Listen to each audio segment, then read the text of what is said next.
Hello বন্ধুরা, সবাই কেমন আছো? যাই হোক, আশা করি সবাই ভালোই আছো ঠাকুরের আশীর্বাদে। তো তোমাদের সাথে সব কিছু শেয়ার করি আমি, আমার ভালো পোস্ট, ভালো ভিডিও, ভালো ছবি, সব কিছু A to Z। তো আজকে কিছু স্পেশাল কথা তোমাদের সাথে শেয়ার করতে এলাম। তো আমার জীবনের কিছু স্পেশাল মুহূর্ত, তো আমি সেটাই তোমাদের সাথে শেয়ার করতে এলাম। কালকের কথা, অ্যাকচুয়ালি কালকে আর ভিডিওটা করার সময় পাইনি, তো সেই কারণে এখন করছি। কাল সন্ধেবেলায় আমি গিয়েছিলাম চুচুড়ো ময়ূরপঙ্খী ঘাট, আশা করি সবাই চেনো। তো ময়ূরপঙ্খী ঘাটে গিয়েছিলাম, সন্ধে আরতি হচ্ছিল ময়ূরপঙ্খী ঘাটে। প্রত্যেক রবিবারই হয়, সবাই প্রায় জানো কথাগুলো। তো আমি একাই গিয়েছিলাম, আমার ভালো লাগা খারাপ লাগা গঙ্গা মায়ের সাথে শেয়ার করতে। তো আমার কালকে মাইন্ডটা ঠিক ভালো ছিল না, তো তাই জন্য আমি একটু ময়ূরপঙ্খী ঘাটে গিয়েছিলাম। গিয়ে অনেকক্ষণ বসেছিলাম, তারপর ঘন্টার পর ঘন্টা সন্ধে আরতি হলো।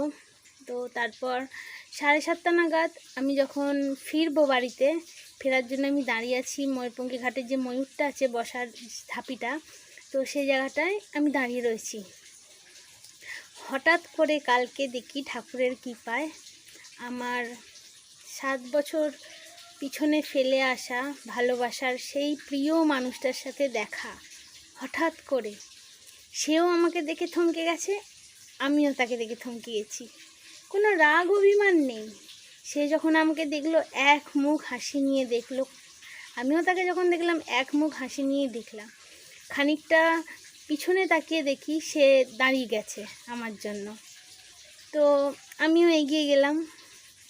তো এগিয়ে যাওয়ার পর আমাদের মধ্যে কথা হলো। তারপর কথা এই হলো যে 7 বছর আগে যে কষ্টটা আমি আমার মনের মধ্যে রেখে দিয়েছিলাম, কেন আমাকে সে ছেড়ে গেল? আমি তো কোনো অপরাধ করিনি, তাহলে কেন সে আমাকে ছেড়ে গেল? আমাদের মধ্যে কি এমন হলো যে সে আমাকে ছেড়ে যেতে বাধ্য হলো? আমারই কি কোনো দোষ ছিল? এই ভেবে ভেবে আজকের দিনে দাঁড়িয়ে পর্যন্ত একই কথা ভেবে এসেছি।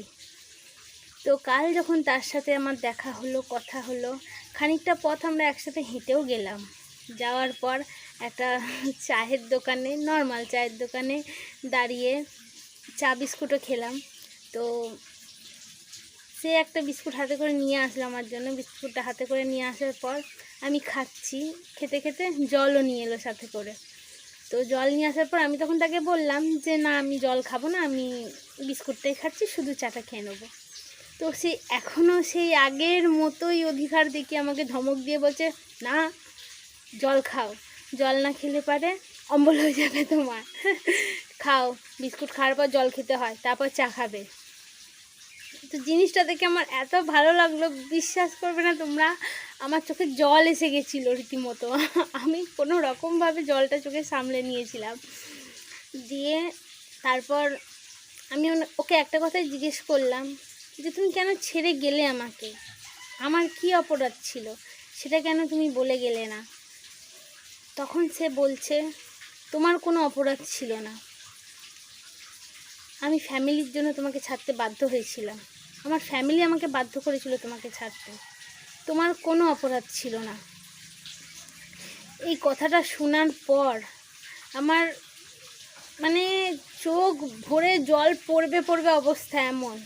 তখন আমি তাকে বলি, তাহলে সেই তো তুমি এখন ফ্যামিলি ছেড়েই দূরে রয়েছো, সেই তো ফ্যামিলিকে ত্যাগ করে দিয়েছো, সব কিছু করে ফেলেছো, তাহলে যে জিনিসগুলো আমি তখন চাইতাম সেই স্যাক্রিফাইসটা তুমি এখন করেছো তো কারোর জন্য, তাহলে তখন কেন করলে না যখন আমাদের ভালোবাসাটা ছিল? তো তার কাছে কোনো উত্তর ছিল না আমাকে দেওয়ার মতো। সে একটা কথাই বলছে, তখন যদি মনে কথাটা শুনতাম তাহলে আজ হয়তো পস্তাতে হতো না, আজ হয়তো তোমাকে ছাড়তে হতো না। বিশ্বাস করবে না গাইজ, আমি এই কথাটা ওর মুখ থেকে শোনার পর যে কতটা রিলিফ পেয়েছি, যে নিজেকে যে প্রত্যেক মুহূর্তে দোষ দিতাম যে আমার নিজের কারণে আমি তাকে হারিয়েছি। তো এই জিনিসটা থেকে আজ আমি মুক্ত। কোনো রাগ নেই, কোনো ঝাল নেই, কোনো দুঃখ নেই, কোনো কষ্ট নেই। এখন যদি কেউ আমাকে 1000 আমার পাস্ট নিয়ে কোনো কথা বলে, তাতেও আমার কোনো দুঃখ নেই, কারণ আমি জানি আমি পাস্টে কোনো অপরাধ করিনি। যে গিয়েছিল আমাকে ছেড়ে, সে তার নিজের ইচ্ছায় গিয়েছিল আমাকে ছেড়ে, আমি তাকে ছাড়িনি। আমি আমার মাকেও হালে বলছিলাম যে এরকম এরকম ব্যাপার হয়েছে মা, মানে কালকেই বলছিলাম মাকে।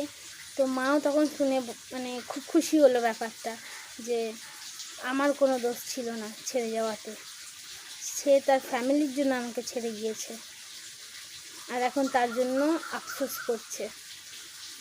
আজও তার মুখে আমাকে দেখলে সেই একই হাসি, তার চোখে সেই একই চাউনি। ফিলিংসটা খুব ভালো ছিল। কালকে গঙ্গার ধারের আরতিটা আমি সারা জীবন মনে রাখবো, সারাটা জীবন। কালকে ওয়েদারটা, কালকে সব কিছু A to Z আমি সারা জীবন মনে রাখবো। তোমরা বন্ধুরা বলো, যদি লাইফে এরকমভাবে 8-9 বছর বাদে হঠাৎ করে এক্সের সাথে দেখা হয়ে যায়, সরি এক্স বলাটা ঠিক না, তাও বললাম, হঠাৎ করে যদি এরকম দেখা হয়ে যায় তোমার সেই প্রিয় মানুষটার সাথে, তাহলে তোমরা তখন সেই মুহূর্তে কী করতে? প্লিজ আমাকে কমেন্ট করে জানিও।